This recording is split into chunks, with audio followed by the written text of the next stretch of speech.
Ziua de mâine depinde de ceea ce facem astăzi.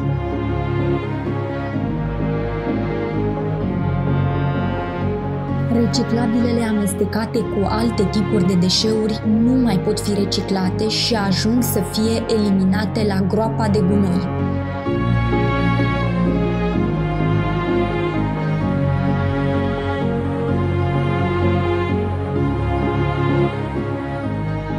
Pentru că nu am reciclat hârtia, cartonul, plasticul, metalul și sticla, vom secătui planeta pentru a extrage resurse.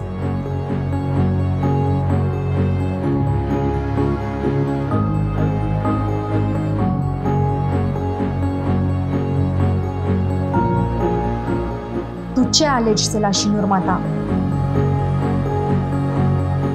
Învață să colectezi separat.